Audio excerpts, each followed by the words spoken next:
السلام عليكم ورحمة الله وبركاته. عليكم السلام ورحمة الله دكتور علي. طيب, let me share my topic. Good afternoon, everybody. I'm very glad again to join Al-Baha International Conference for the second year, and I noticed that Al-Baha is attracting for medical field nowadays. Inshallah, hopefully it will continue the same. So my topic today will be short topic. I'd like to share one of the interested cases that we have in University Diabetes Center.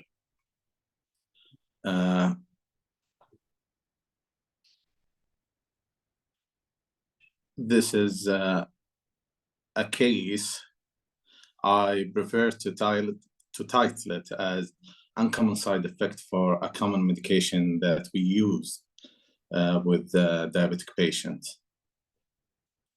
So our situation that patient couldn't tolerate glucovance, which is a glibenclamide with metformin. One tablet contains 2 medication. He is a 58 years Saudi gentleman. He's a known case of type 2 diabetes mellitus for 8 years. And he was following in our University Diabetes Center since June 2016. At that time, he was only on glibenclamide, 5 milligram TID. His hemoglobin A1C was 10.9%. He was refusing at that time insulin. He said, I wasn't compliant to medication and diet or exercise. So after full assessment, we elected to start him on glucovance 2.5 over 500 milligram BID and simvastatin 20 milligram OD. Only one day after he started the glucovance, he complained of abdominal pain and distension, constipation, nausea and vomiting, general weakness, and dizziness. He linked all his symptoms to glucovance use. He just cut it off, stopped it, called the reception, and get an appointment within 1 week. 1 week later, when he came, history was taken again. He mentioned that he has 1 brother and 1 sister with diabetes mellitus, and his sister was using metformin without any problem, while his brother, he complained from the same issue when he used metformin and he cut it. He was on glibenclamide only. On physical examination, cardiovascular system and respiratory system were unremarkable. Abdominal, there was mild tenderness and mild distension, but there is no organomegaly. The neurology exam was intact. So this is the labs 1 week after he complained of the adverse effect of glucovance. So we noticed that WBC, RBC, hemoglobin within normal, platelets also normal, ESR is mildly elevated, urea and electrolyte and renal profile all are normal. Liver function tests were normal. Total bilirubin was slightly high, and mainly it's indirect. LDL was 3.7, which is high. Triglyceride and cholesterol HDL within acceptable range. This is total protein and creatinine clearance is acceptable also. Thyroid function tests were normal. Testosterone was high because he just received the injection before the labs. So our differential diagnosis, mainly from the history he mentioned, it could be glucovance hypersensitivity, G6PD deficiency, autoimmune hemolytic anemia, or GI. But the key point that he mentioned it in the history, and this is just flare or spark to us that history is very, very important. And the patient can give you the diagnosis, as Sir William said. So we think that he has a problem in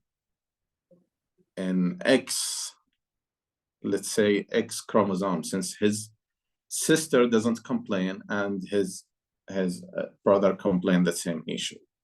So we elected to do G6PD deficiency, and the result came as deficient. So this is confirmed to us that G6PD is the reason behind this issue. But as we know, it's mostly due to sulfa medication, not to metformin. So I will explain it in the next few slides. So as our recommendation for this patient, we DC glucovans, and we told him that since you have high hemoglobin A1C, longer duration diabetes, so you have to start insulin. We started him on insulin Lantus, and as part, we substitute simvastatin to rosuvastatin 10 milligram, and testosterone we will continue it as he's following with his endocrinologist. We give him a 2 weeks appointment, and we found that all of his symptoms were improved. So let me talk a little bit about G6PD deficiency. It's an X-linked recessive hereditary disease characterized by abnormally low G6PD dehydrogenase enzyme. As you see in this diagram, it's usually affect the male children. It's rarely to affect female if they have a same X from carrier mother and affected father. But usually what we have, it's a male patient. It's the most common human enzyme defect in the world. And it's closely linked to favism or bean foods, or foods containing bean or its derivative.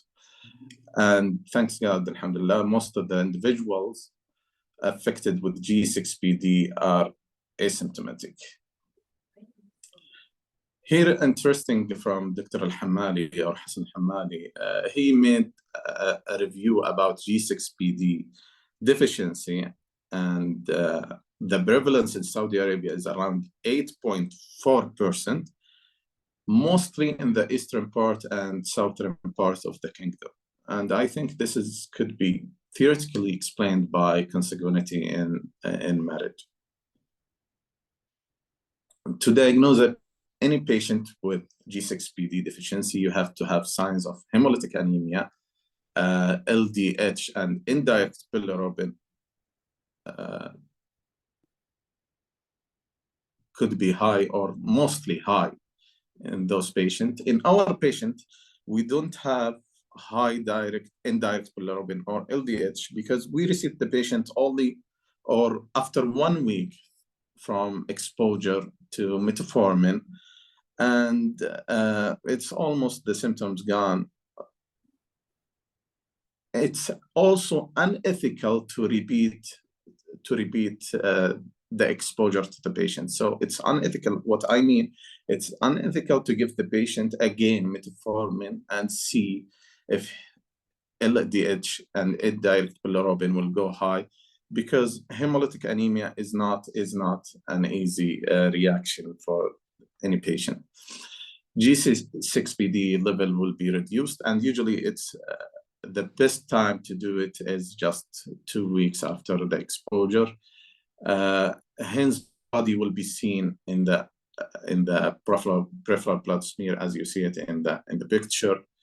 Direct comp tests will be negative, and genetic test will show defect in chromosome X. And this is for pathophysiology of G6PDs and the problem that glutathione production will be decreased, which is important for RBC. So my home message today that when you have a patient with G6PD on sulfonylurea and metformin, even if he is asymptomatic, choose an alternative for that patient. And when you have such side effects with a patient who you prescribe sulfonylurea or metformin, especially we are in southern part of the kingdom, think about G6PD since the prevalence is around 8.4. Does it need screening? No, it's just a symptom driven.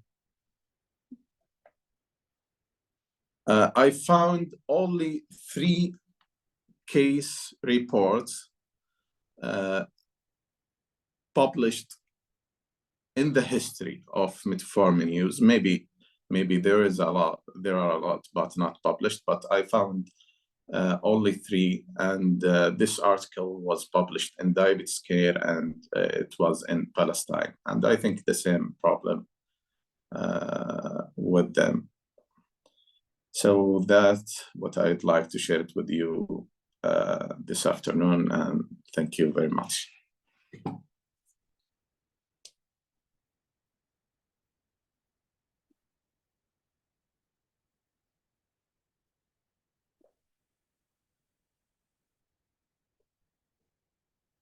Thank you, Dr. Ali, for the informative presentation.